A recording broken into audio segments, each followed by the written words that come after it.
우리는 무엇을 예배하는가? 그리고 또 우리는 무엇으로 예배를 하는가? 무엇을 예배하고 또 무엇으로 예배하는가? 그래서 오늘 여러분들과 함께 같이 우리는 무엇을 예배하는가라고 하는 제목으로 말씀을 같이 함께 나누기를 바랍니다. 우리가 지난 2주간 동안 죄에 대해서 말씀을 드렸어요. 지난 2주간 동안. 그래서 이제 죄라고 하는 개념이 뭐냐? 이게 하타라고 하는 죄는 표적에서 빗나가다, 죄를 짓다. 표적에서 이제 빗나가는 그 죄라고 하는 것은 방향성이라고 그래요. 방향성. 지금 내 삶이 지금 목표를 향해서 잘 가고 있으면은 정상인데 그 목표를 향해서 빗나가고 있으면은 그게 죄다라고 하는 거예요. 우리는 사회 도덕 윤리적 규범에서 누구를 타격을 하고 누구에게 손해를 끼치고 뭐 또 교통 법규를 범해서 그건 이제 일반 사회적 규범이고, 그런 일반 사회적 규범을 이야기하는 것이 아니라 하나님은 하나님 말씀 안에서의 죄의 개념을 우리에게 말씀하고 있는데, 이 방향성이라고 하는 거예요. 빗나간 거죠. 그러면은 이 빗나가는 원래의 이 표적은 하나님이고 하나님 말씀인데, 하나님의 말씀 표적에서 빗나가게 하는 우리에게 우리의 삶을 어긋나게 하는 하나의 존재가 있다라고 하는 거죠. 그게 창세기 3장에 나오는 이제 뱀이라고 하는 존재, 뱀. 뱀을 사단이라 하고 마귀라 하고도 하고, 또 거짓 선지자다, 더러운 영이다, 악한 자다. 성경에서는 다양하게 묘사하고 있습니다. 이 뱀이 이 땅의 번성을 가르침으로 인해 가지고 울타리를 쳐서 사람을 하나님께로부터 분리시키는 것, 이제 그게 죄다라고 하는 거예요. 죄. 그러니까는 이 뱀이 우리들을 어긋나게 만드는 수단과 방편이 뭐냐면은 땅의 번성이라니까. 땅의 번성. 그래서 이제 이 세상의 것에 집착하고 이 세상의 것과 하나가 되게 하고, 이 세상과 우리의 삶이 딱 달라붙어서 이 세상의 삶이 나의 목적이 되게 하는 그 가르침이다라고 하는 거예요. 이것은 하나의 가치관이고 세계관이다라고 하는 거예요. 우리 사람들은 어떤 생각을 가지고 있느냐에 따라서 그 방향을 향해서 가게 돼 있어요. 그 생각, 사고란 얘기죠. 근데 우리들은 어려서부터 자라면서 우리들은 세상의 초등학문 속에서 우리가 배워서 세상에 나가서 직장 생활하고 돈을 벌고, 그 다음에 내 영역에 내 삶을 좀 더 견고하게 하고, 이런 과정을 밟아 나가는 것이 성공이고 잘 되는 것이다 라고 우리들은 일반적으로 그렇게 다 교육을 하고 교육을 받고 왔습니다. 그러니까 우리들은 보편적으로 다 이 세상에서의 우리의 삶이 풍요롭고 풍성하고 많은 것을 가지고 높은 지위에 올라가야지 우리는 성공했다, 그리고 잘 살았다 라고 그렇게 인식을 합니다. 그래서 내가 참 그래 한평생 잘 살았네 이렇게 생각한다는 거죠. 이제 그 목적 자체가 이 땅의 것이다 라고 하는 거예요. 우리의 삶의 모든 것들이. 근데 이와 같은 것들을 이 뱀이 이 세상의 이 의식세계, 가치세계를 통해 가지고 우리 인간을 다 길들이고 가르치고 유혹하고, 그래서 하나님께로부터 분리시키는 그 장본인이 누구냐 하면 뱀이라는 거예요. 사단이라고 하는 거예요. 이 사단은 죽이는 자요 파괴자라, 그리고 거짓말장이라 했어요. 참으로가 아니라 가짜를 가지고서 유혹한다라고 하는 거예요. 그러면은 이 뱀의 이런 가르침에 따라서 그것을 따라가게 되면 결국은 뱀에게 속박되고 만다는 거예요. 종살이 한다 그래요. 종살이. 그래서 이 두 번째 이 개념 속에는 이제 하타라고 한 빗나가다, 이 단어 속에는 죄의 결과, 뱀의 유혹을 따라서 세상적 가르침으로 우리가 모든 의식 구조가 이 땅에 이렇게 고착돼 버리면은 결국은 그 인생은 그냥 수렁, 진창에 빠져서 헤어나지 못하는 상태가 된다는 거예요. 이거 죄의 결과를 이야기하고 있다는 거예요. 그래서 이제 이 하타라고 하는 이 단어의 숫자 값이 18인데 성경에서 18은 속박이에요. 속박. 구속, 속박, 묶임이라는 거. 그래서 이제 예수님이 안식일 날 18년 동안 사단에게 매인받은 여인을 고쳐주시는 사건이 있습니다. 그 18년 동안. 그 18년은 우리 영적으로 말하면 속박을 말해요. 이 세상의 인생이 사단에게 다 묶임받았다라고 하는 것을 말한다라고 하는 거예요. 뭐에 의해서?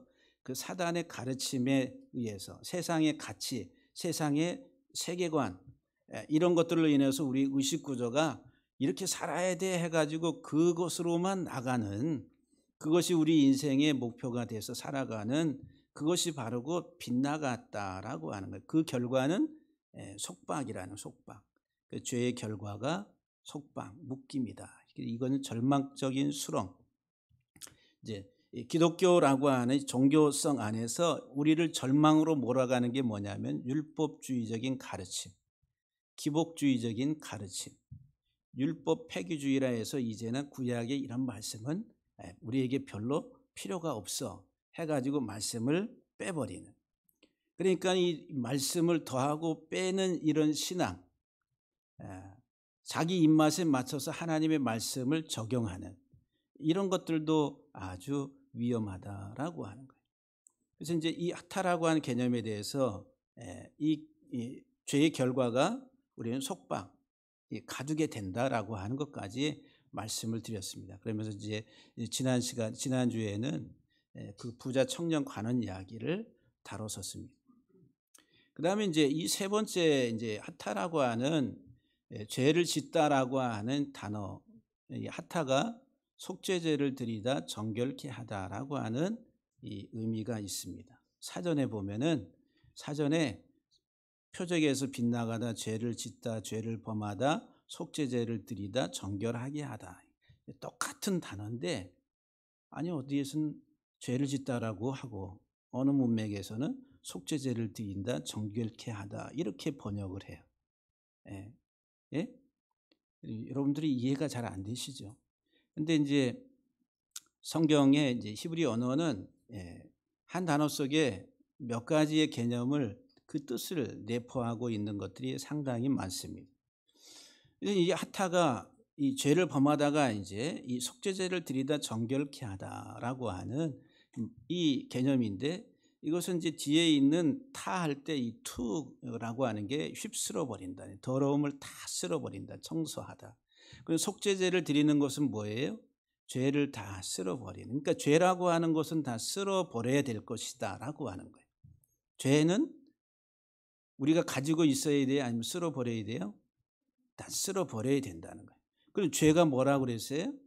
잘못된 방향성으로 가고 있는 나의 삶이 죄다라고 하는 거예요. 그럼 잘못된 그 방향성으로 가고 있는 것을 다 쓸어 버려야 된다라고 하는 거예요. 그런데 우리 힘으로 할 수가 없으니까 하나님은 하나님의 방법으로 그것을 이루어 가신다라고 하는 거예요. 이제 성전 뜰 번제단에서 더러움을 깨끗이 씻어버리는 이런 하나의 그 개념을 가지고 있다라고 하는 거예요. 그래서 이제 이 아타가 동사가 표정, 목표에서 빗나가다, 잘못 행하다, 죄를 짓다, 동의어가 속죄죄를 드리다, 정결하게 하다, 깨끗하게 하다 이 말이에요. 그러니까 죄를 범한 것은 반드시 정결케 해야 된다라고 하는 거예요. 그래서 이제 명사로 하타 그러면 죄, 유죄, 죄의 형벌, 그리고 명사로 속죄죄 이렇게 또 번역이 돼요. 그러면 죄라고 하는 것은 반드시 그 죄값은 사망이라고 그랬으니까 속죄죄를 통해서 그 죄값을 지불한다라고 하는 개념이에요. 그 값을. 그래서 이제 이 죄는 쓸어버려야 될 것이다. 한번 따라합시다. 죄는 쓸어버려야 할 것이다. 그러면 이것은 지금 오늘 살아가는 나의 삶에 아주 직결되어 있는 문제라고 하는 거예요.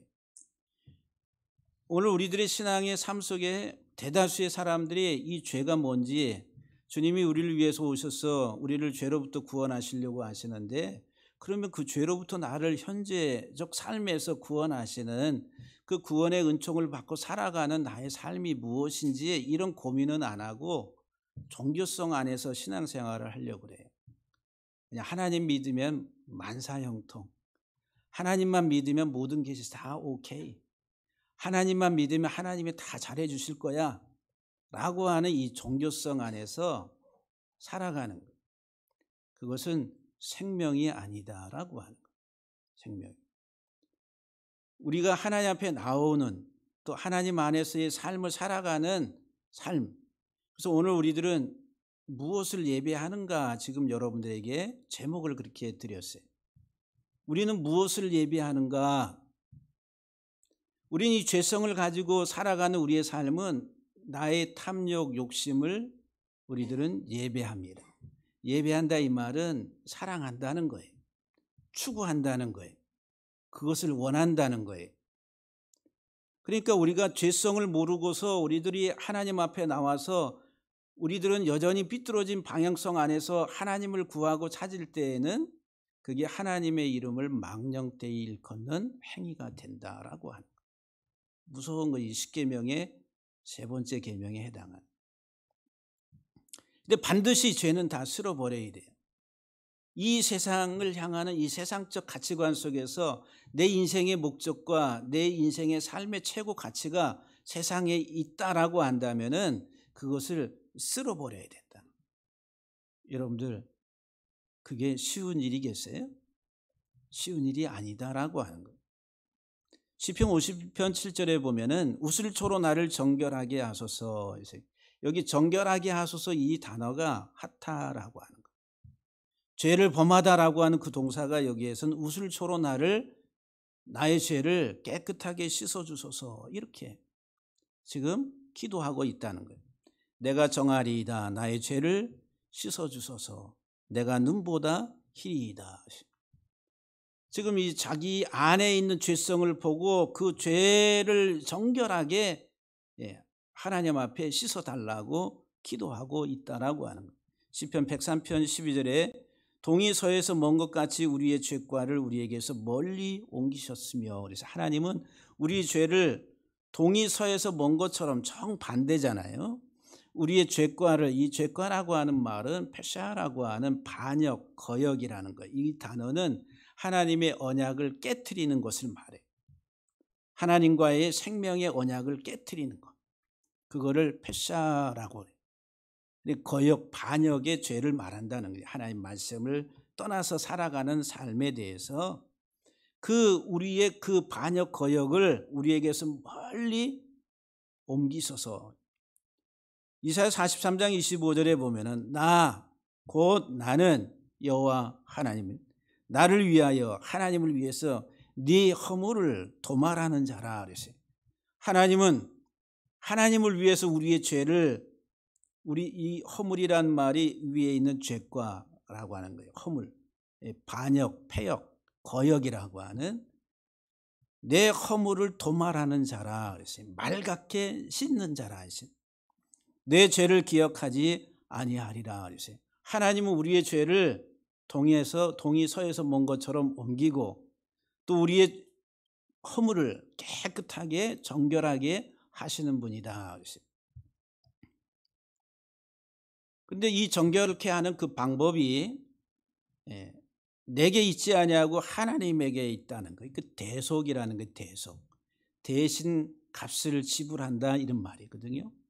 그러니까 내가 범한 죄값을 우리들은 내가 지불해야지 만약 그 죄가 처리될 텐데 우리는 그 죄값을 지불할 수 있는 능력이 안 되니까 하나님이 하나님의 방법으로 하시는 거예요.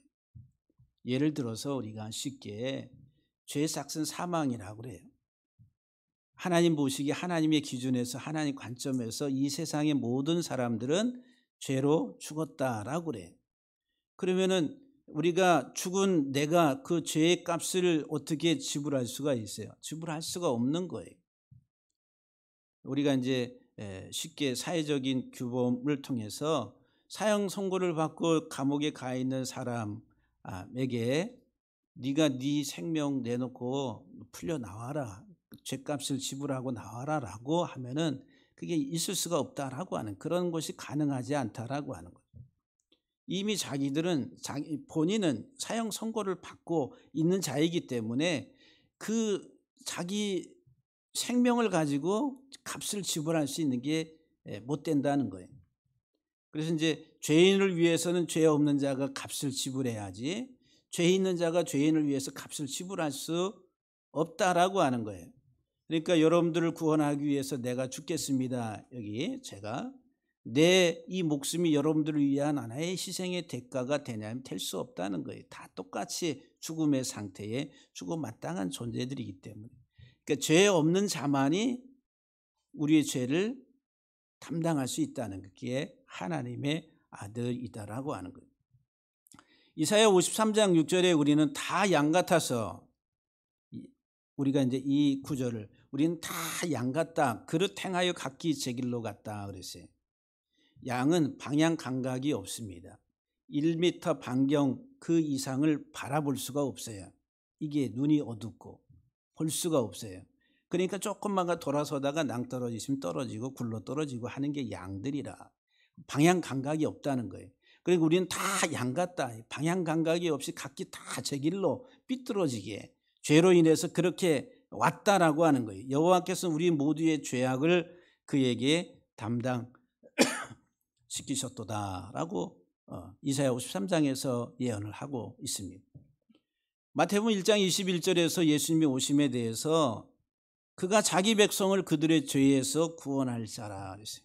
예수님 우리를 나의 죄로부터 구원할 자라. 요한복음 1장 29절에 세례 요한이 예수님이 나오심을 보시고 보라 세상 죄를 지고 가는 하나님의 어린 양이로다. 그러니까 예수님께서 뭐라고 말씀하시냐면은 인자가 온 곳은, 예수님이 오신 곳은 섬김을 받으려 함이 아니라 도리어 섬기려 하고 자기 목숨을 많은 사람의 대속물로 주려 함이라. 왜 대속물로 주시는 거예요? 우리의 죄를 깨끗하게 쓸어버리시려고. 나의 죄를 깨끗하게 쓸어버리시려고. 나의 잘못된 삶을 다 쓸어버리고 다시 세우시려고 주님이 자기 자신을 내어주셨다라고 하는 거예요. 마태복음 26장 28절에 이것은 죄 사함을 얻게 하려고 많은 사람을 위하여 흘리는 바 나의 피 곧 언약의 피니라 그랬어요.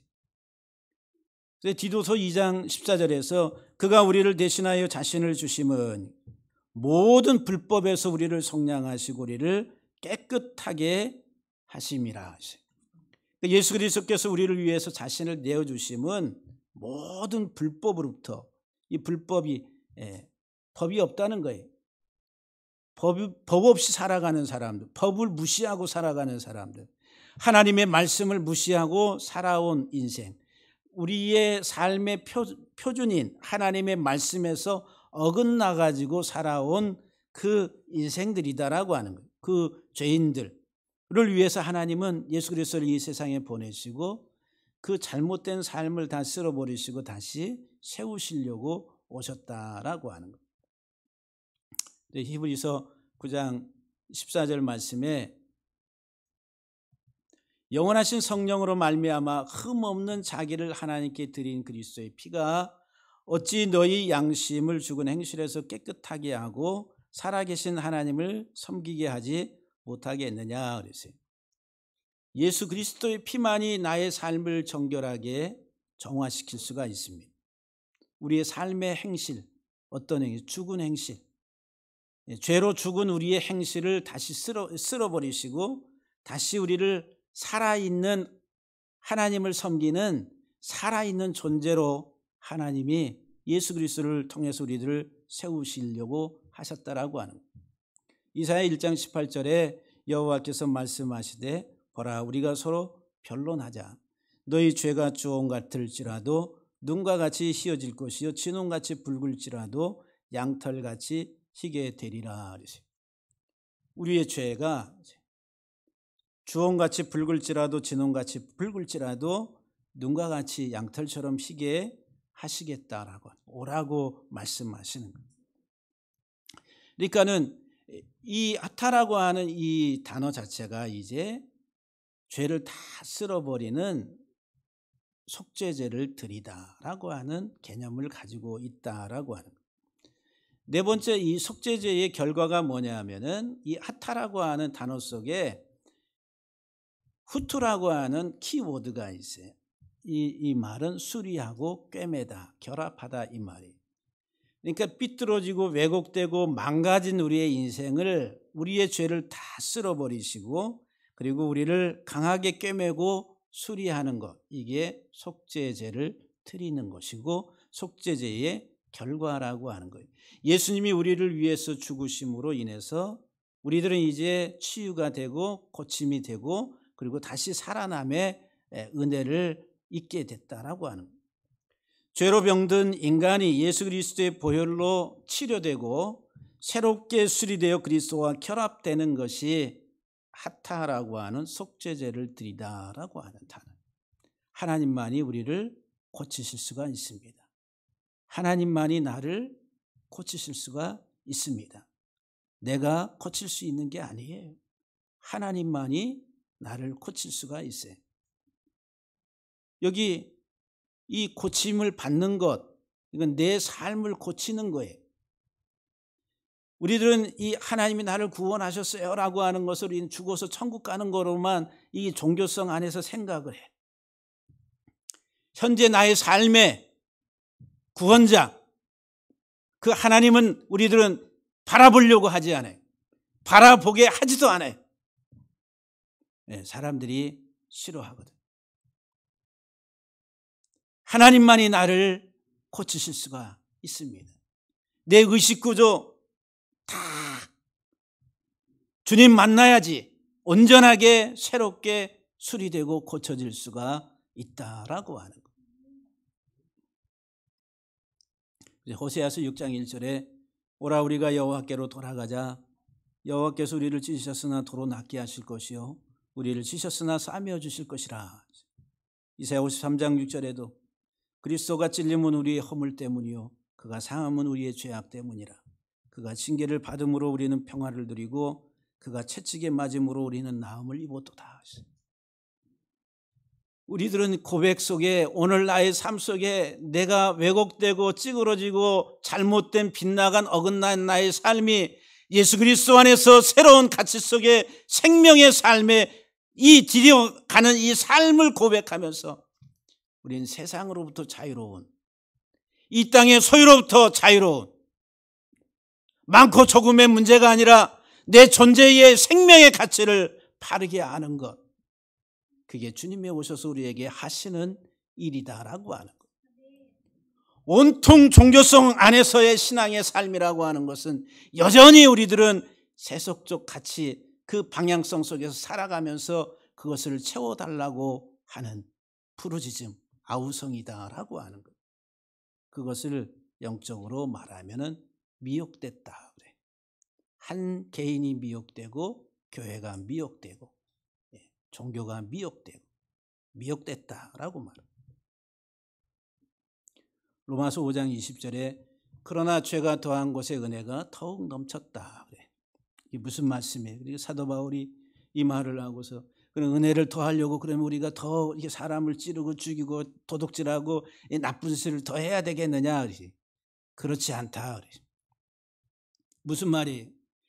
내가 그리스도를 만나면 내 죄성을 깨닫게 되면 내 죄의 이 어긋나고 잘못된 삶이 얼마나 심각한 것인가를 알게 되면 예수 그리스도를 통해서 하나님이 나를 고치시고 나를 다시 새롭게 하시는 은혜가 더욱더 크게 느껴진다라고 하는 거예요. 그러니까 죄와 은혜는 비례하는 거예요. 비례. 내가 얼마나 큰 죄인인가를 깨닫는 사람은 하나님의 은혜가 너무너무 놀랍다라고 하는 거예요. 주은혜 놀라와 이렇게 고백을 하게 된다라고 하는 거예요. 로마서 4장 25절 말씀에 예수는 우리가 범죄한 것 때문에 내줌이 되고 우리를 의롭다 하시기 위해서 살아나셨느니라. 예수님이 이 세상에 오셔서 죽으신 것, 내가 가고 있는 잘못된 삶의 방향을 고치시기 위해서 온전하게 하나님을 향해서 하나님만을 사랑하고 그 하나님을 향해 달려갈 수 있는 믿음의 삶이 되게 하시려고 주님이 오셔서 십자가에 죽으셨다라고 하는 거예요. 마음을 다하고 뜻을 다하고 힘을 다하여 주 너의 하나님을 사랑하라. 여러분들은 얼마나 삶 속에 그 말씀을 가지고 살아가십니까? 이제 우리가 한번 적용을 한번 해봐요. 예수 안에서의 나의 삶이 어떤가? 지금 나의 삶은 예수 안에서 어떤 삶을 살아가고 있는가? 말씀 앞에 딱 이렇게 직면해서 서서 나를 바라봐야 됩니다. 잘못되고 왜곡된 관점이 아니라 말씀 앞에서 나를 바라봐야 돼요. 베드로전서 2장 24절에 친히 나무에 달려 그 몸으로 예수께서 우리 죄를 담당하셨으니 이는 우리로 죄에 대하여 죽고 그랬어요. 현재 시제 오늘 저와 여러분들은 죄에 대해서 죽었습니까? 그리고 죽어 삽니까? 이 죄에 대해서 죽고, 이 죄는 뭐예요? 세상의 번성을 향한 가르침 속에서 세상의 이 모든 것들이 목적이 돼서 살아온 우상 숭배의 삶이다라고 하는 이 죄에 대해서 죽었느냐. 우리로 죄에 대하여 죽고 의에 대하여 살게 하려 하심이라. 계시록 11장 8절 말씀을 보면은 두 증인, 참된 하나님의 종인 두 증인 이야기가 나옵니다. 두 감람나무와 두 촛대가 나오는데 그들이 죽임을 당했어요. 그들의 시체가 큰 성길에 있으리니 그 성은 영적으로 말하면 소돔이라고도 하고 애굽이라고도 하니 곧 그들의 주께서 예수 그리스도께서 십자가에 못 박히신 곳이라. 이 참 하나님의 선지자들, 하나님의 종들, 참 메신저들이 죽임을 당하는데 어디에서 죽임을 당하냐면 큰 성길. 근데 그 큰 성길이 영적으로 말하니까 소돔이고 애굽인데, 소돔과 애굽은 번성의 도시, 풍요의 땅을 상징한 세상의 가장 풍요로운 도시. 근데 예수님께서 그곳에서 십자가에 못 박히셨다 그래요. 예수님이 어디에서 십자가에 못 박히셨죠? 실제로 예루살렘 갈보리 언덕, 이스라엘 예루살렘 갈보리 언덕에서 예수님 십자가에 못 박히셨어요. 그러면 이 예루살렘이 뭐가 된 거예요? 소돔이 되고 애굽이 됐다 이 말이에요. 뭐로? 세상적 육신적 욕망, 그 풍요로움의 종교성 안에서 이 세상 애굽 소돔이 돼버린 이스라엘, 특별히 예루살렘. 오늘날 이 기독교도 마찬가지. 주님은 그곳에서 십자가에 못 박히셨어요. 세상에 대하여 십자가에 못 박혔다라고 말합니다. 갈라디아서 5장 24절에 그리스도 예수의 사람들은 육체와 함께 그 정욕과 탐심을 십자가에 못 박았느니라 그랬어요. 육체와 함께 그 정욕과 탐심이라니 소유욕이라고 하는 거죠. 다 십자가에 못 박아요. 근데 우리들은 우리들은 이 소유, 탐심, 이 세상의 것들에 대한 애착이 강합니다.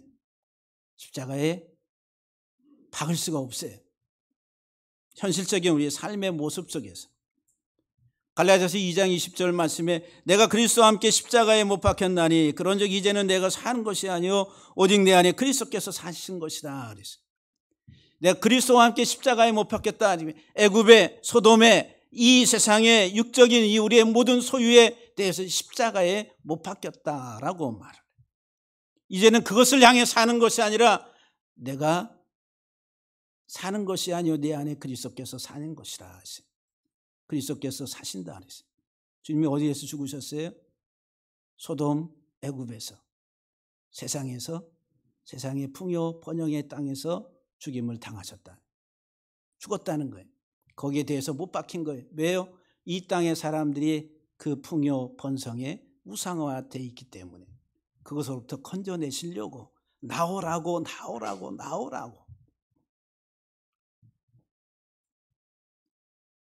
갈라디아서 6장 14절에 그러나 내게는 우리 주 예수 그리스도의 십자가 외에 결코 자랑할 것이 없으니 그리스도로 말미암아 세상이 나를 대하여 십자가에 못 박히고 내가 또한 세상을 대하여 그러하니라.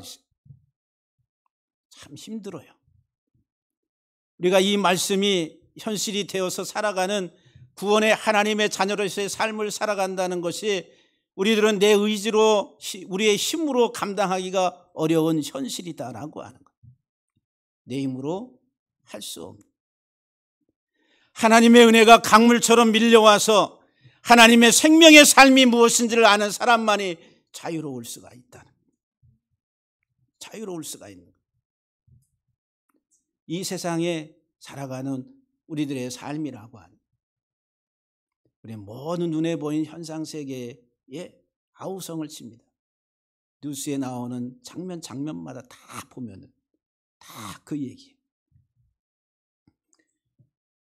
우리의 삶이 세상에 대해서 죽었는가.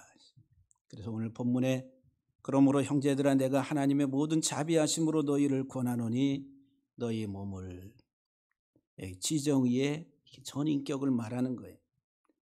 우리의 지식과 감정과 의지에 너희 몸을 전인격을 전삶을 하나님 기뻐하시는 거룩한 사한 제물로 드리라. 이는 너희가 드릴 영적 예배니라 그랬어요. 이게 하나님 기뻐하신다 하세요. 그리고 거룩한 성숙한 사한이라고 하는 얘기는 이제 회복되고 다시 살아난 그리스도로 말미암아 다시 회복된 그 제물로 드리란 너희 몸을 너희 삶을 현재 시제 영원성 진리성 불변성 우리가 해야 될 일 우리가 이 세상을 살아가는데 너희 몸을 우리의 전 인격을 산 제물로 하나님 앞에 드려야 되는데 이것이 너희가 드릴 영적 예배니라 그랬어요. 이 영적이라고 하는 이 말씀은 성경의 영적 그럴 때 푸뉴마 스피리추얼 푸뉴마라고 하는 단어를 쓰는데 여기서는 이 푸뉴마가 아니라 로기코스라고 하는 말씀에 속한 말씀 로고스라고 하는 단어에서 나온 단어예요. 말씀에 속한 말씀의 예배를 말하는 하나님의 표준의 말씀에서 떠난 인생을 그리스도를 통해서 다시 우리를 회복시키시고 이제 그 말씀 안에서 그 말씀을 통한 그 말씀의 예배를 하나님 앞에 드리라고 하는 것.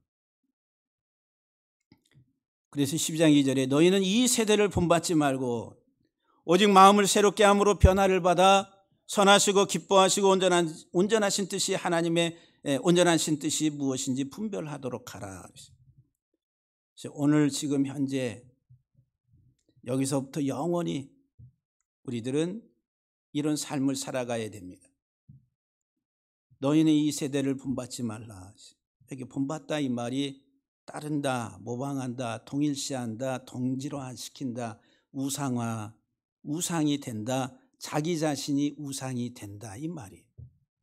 이 세상을 추구하고 이 세상을 따르고 이 세상의 가치 체계 속에서 살아가는 그 삶 자체가 우상화라고 하는 우상화. 그 본받지 말라는 거예요. 오직 마음을 새롭게 함으로 이 새롭게 하다 이 말은 우리 새로움이 이 땅의 것이 위의 것으로 이 땅의 것에서 위의 것으로 우리의 의식 구조가 바뀐다라고 하는 새롭게 함으로 변화를 받아서 이 변화된다 이 말은 성경에 4번 나오는데 변화산 사건에서 3번 나오고 한 번은 이제 구약의 전통 이 수건을 벗을 때에 변화된다라고 하는 이제 그런 하나의 그 변형에 대해서 이야기합니다. 그러니까 우리가 이 변화를 받는다 이 말은 종교적 전통, 잘못된 가르침 이와 같은 것은 우리를 가리고 있는 수건과 같다라고 하는 거예요. 이것을 벗어야지만이 우리가 변형이 된다라고 하는 거예요. 하나님의 선하시고 기뻐하시고 온전하신 그 뜻이 무엇인지 선하신 뜻 하나님 한 분만이 선하다 그랬어요. 하나님만이 선하다 이건 도덕적 윤리적 개념이 아니라 헐고 세우는 거예요. 우리의 죄성의 모든 것들을 다 헐어버리고 다시 세우는 것을 가리켜서 선이다라고 말합니다. 하나님 기뻐하시는 뜻은 뭐냐 하면은 혼인이에요. 혼인. 결혼이에요. 결혼. 하나님이 우리를 죄로부터 구원하셔서 하나님의 신부로 맞아서 우리를 하나님과 나 사이에 신방을 차리는 게 기쁨이란 기쁨. 주님이 그렇게 우리를 원하세요. 하나님이 그렇게 우리를 사랑하시기를 원하시고 은밀하게 너와 나만의 사랑의 교통을 나누자. 이게 하나님 기뻐하시는 뜻이다라고 하는 거예요. 그런데 우리들의 마음은 다 어디가 세상에 가 있다. 죄 아래에 있을 때엔 이 기뻐하시고 온전하신 뜻이니, 온전한 하나님의 뜻이 뭐냐면은 죄로 빚진 자들을 탕감시켜준다 이 말이에요. 우리가 죄 아래 노예가 돼서 사단에게 매여 있던 우리들의 모든 것들을 다 이제 이 값을 지불하고 탕감시킨다. 이 샬람이란 샬람. 그러니까 빚진 자들을 탕감시켜주는, 저와 여러분들을 죄로부터 자유롭게 값을 지불해서 이제는 해방시킨, 이게 하나님의 뜻이라. 이것을 분별을 하도록 하라 하시. 분별. 이 분별이 뭐냐면은 은혜의 집, 은혜를 온전하게 깨달으라는 거예요. 하나님이 우리에게 부어주신 하늘의 은혜가 무엇인지를 분명하게 선하시고 기뻐하시고 온전하신 그 뜻 안에서 은혜가 얼마나 풍성한 것인가, 은혜가 얼마나 놀라운 것인가, 은혜가 얼마나 가치 있는 것인가를 검증하고 입증하라는 거예요. 우리의 삶을 통해서. 세례 요한이 세례를 받으러 내려오는 그 무리들에게 뭐라고 말하냐면은 회개하라고 그래요. 무리에게 이르되 독사의 자식들아, 누가 너희에게 일러 장차올 진노를 피하라 하더냐. 그러므로 회개에 합당한 열매를 맺고 속으로 아브라함이 우리 조상이라 말하지 말라. 무리가 물어 이르되 그러면 우리가 무엇을 하리이까? 예수께서 대답하시기를 옷 두 벌 있는 자는 옷 없는 자에게 나눠줄 것이요 먹을 것이 있는 자도 그렇게 할 것이니라. 이 무리라고 하는 단어가 오클로스라고 하는, 오클로스, 에코라고 하는 소유하다라고 하는 단어에서 파생된 명사. 그러니까 오클로스는 소유욕의 사람들이에요. 소유, 무리라고 하는 것. 히브리 말로는 하몬이라니, 하몬. 하마, 으르렁거린다, 소동하다, 이 분란을 일으킨다, 소동을 일으킨다라고 하는 단어에서 하몬이 있어요. 군중, 무리라는 거예요. 근데 이 하마가 왜 으르렁거리고 소란을 일으키고 소동을 일으키냐면은 거기에 원인이 뭐냐 하면은 햄이라고 하는 부라는 게 부요, 풍부함. 이 세상 사람들이 왜 으르렁거리고 더 내놔라, 못 주겠다 막 으르렁거리면서 이렇게 해요? 군중들이 소유 때문에, 소유, 풍부 때문에. 자기의 소유욕을 채우기 위해서 모든 수단을 동원하여 아우성치며 돌아다니는 사람들을 무리라, 오클로스라 이렇게 말하고, 이 세상은 다 이 무리들이다라고 하는 거예요. 그런데 주님이 뭐라고 말씀하시냐면은 네 가지고 있는 옷이 두 벌이 있으면은 하나를 없는 자에게 나눠주고, 먹을 것이 그래 있으면 있는 것도 또 나눠주고, 이런 말씀을 해요. 여기 이제 세례 요한이.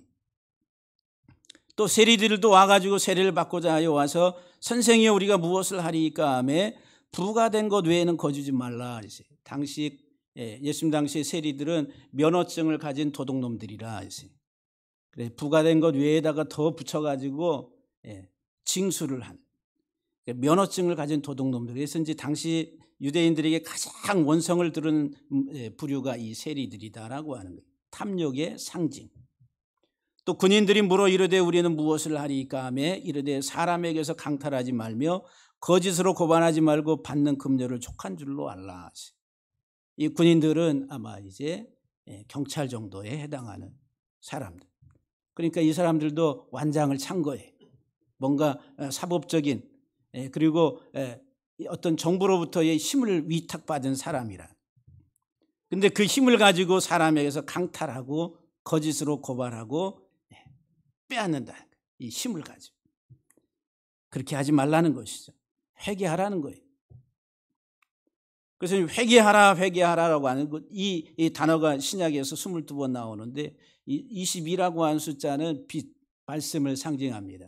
히브리 문자가 22자음으로 되어 있어요. 그런데 이 빛, 생명인데 무엇으로부터 분리냐면은 사망, 멸망으로부터의 분리라는 거예요. 회개하는 자만이 생명에 이르게 된다. 빛의 비춤을 받아서. 그래서 회개할 때의 질적인 생각의 변화, 우리가 가지고 왔던 지금까지 삶의 가치관들이 바뀌는 거예요. 이 땅의 것에서 위의 것을 바라보고 진짜 생명의 삶이 무엇인지를 이해하고 깨닫는 이 생각의 질적 변화, 소유욕에 의해서 살아왔던 탐욕의 그 노예로 살아왔던 우리의 가치관들이 바뀌는 거예요. 탐욕을 물리치라고 하는 거죠. 그래서 이제 예수님께서 누가복음 16장 13절에 지파인이 두 주인을 섬길 수 없나니 혹 이를 미워하고 저를 사랑하거나 혹 이를 중히 여기고 저를 경히 여길 것임이니라. 너희는 하나님과 재물을 겸하여 섬길 수 없다. 이 세상 사람은 하나님을 예배하든지 세상 재물을 예배하든지, 이 말씀이 지금 누구에게 하시는 말씀에 당시 가장 하나님을 잘 섬긴다고 하는 유대인들을 향해서 하시는 메시지, 종교생활을 신앙생활을 여호와 하나님을 잘 섬긴다고 하는 그들에게 하시는 말씀이다라고 하는 거예요. 오늘날 우리 교회 공동체의 성도들에게 하나님과 재물을 겸하여 섬길 수 없다. 우리들은 하나님과 재물이라고 하는 이 세상의 이 저울을 양쪽에다가 추에다 올려놓으면은 어느 게 더 무게가 나갈까? 이 재물이 더 무거워서 내려가. 더 가치가 있다라고 하는 거죠. 하나님의 이름을 부르긴 부르는데 궁극적으로는 목적이 어디에 있어요? 이 재물이라고 하는데, 하나님의 이름을 부르면서 내가 이거 더 원해요, 더 원해요. 하나님은 방편이고 수단이고 도구일 뿐이고 내가 취하고자 하는 것은 재물. 이게 바로 곧 우상화라고 하는 거예요. 우상이다라고 하는 거예요. 그래서 부자 청년이 예수님의 말씀을 듣고 지난주에 말씀드린 것처럼 재물이 많은 거로 말씀이 무거워서 그 말씀으로 분노가 일어나서 슬픈 기색을 띠고 근심하며 떠나갔다. 그랬어요. 자기 소유를 다 팔아서 가난한 자들에게 나눠주고 나를 따르라 그러니까 도저히 용납하고 받아들일 수 없는 자기 가치 체계 속에서 분노가 일어나는, 오늘날도 마찬가지입니다. 사랑하는 성도 여러분들, 우리가 이 세상에 대해 못 박혔다 그래가지고 산속에 들어가 살아는 얘기가 아니에요. 가치, 의식 구조의 전환, 변화, 질적인 하나의 그 변화가 일어나야 된다라고 하는 거예요. 그래서 이제 우리의 삶에 있어서 신앙생활 하는데, 이 세상 살아가는데 소유와 믿음은 뗄래야 뗄 수 없는 너무 밀접한 관계에 있다는 거예요. 그래서 사랑하는 성도 여러분들, 주는 자가 복이 있다. 주는 자가 복이 있다 그랬어요. 소유로부터 자유로워지는 물질의 노예가 아니라 나누고 생명을 세우는 아름다운 그 삶을 이야기하고 있습니다. 오늘 사랑하는 성도 여러분들, 죄에 대해서 세 주 동안의 얘기를 하면서 이 문제는 아주 나의 삶과 너무도 밀접하게 지금 현실적인 나의 삶을 다뤄야 될 것들이다라고 하는, 그래서 말씀 앞에 바로 직면해서 우리가 하나님 앞에 참 믿음의 길을, 왜곡되고 삐뚤어진 그 길이 아니라 참 믿음의 길을 다 갈 수 있는 우리 모두가 되기를 주의 이름으로 간절히 축복합니다. 네, 기도하시겠어요?